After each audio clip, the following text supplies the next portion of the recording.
weeks after the US President Donald Trump met European leaders and Ukraine's Volodymyr Zelensky at the White House, one NATO ally was missing: Poland. Now, Prime Minister Donald Tusk has clarified Warsaw's stance.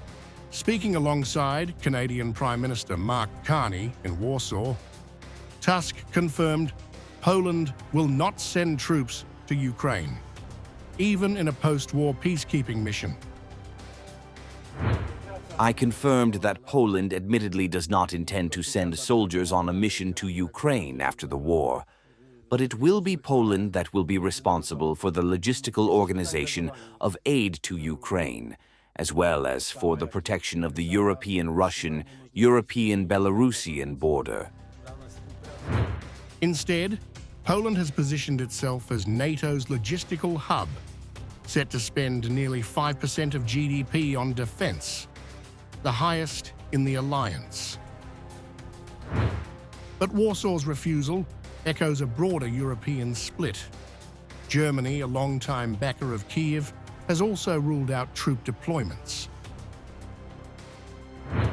Deploying additional German soldiers in Ukraine would likely be too much of a burden for us. Germany's outgoing army Chief Lieutenant General Alphonse Meise has even warned the Bundeswehr may not be ready if conflict erupts. We must be aware that if the alarm goes off, it could hit us in a suboptimal state or at a less than optimal time. In contrast, Britain and Canada are signaling more flexibility.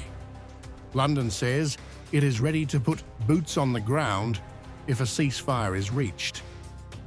UK's Defence Secretary John Healey said, "The UK is ready to put boots on the ground if a ceasefire is achieved." While Canada's Carney pledged to quadruple Canada's defence spending by 2030, refusing to rule out a deeper role in Ukraine's security. We will quadruple our spending on defense between now and the end of the decade. And to do that right, to do that properly, we need the best partners in partnership with Poland, in aerospace, in other areas, and in partnership with Europe.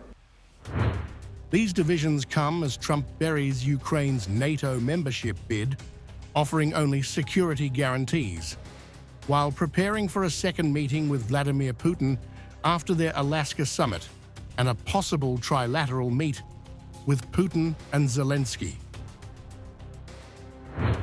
With NATO unity fraying, Ukraine's future security now hinges on whether Western promises translate into action or remain words on paper.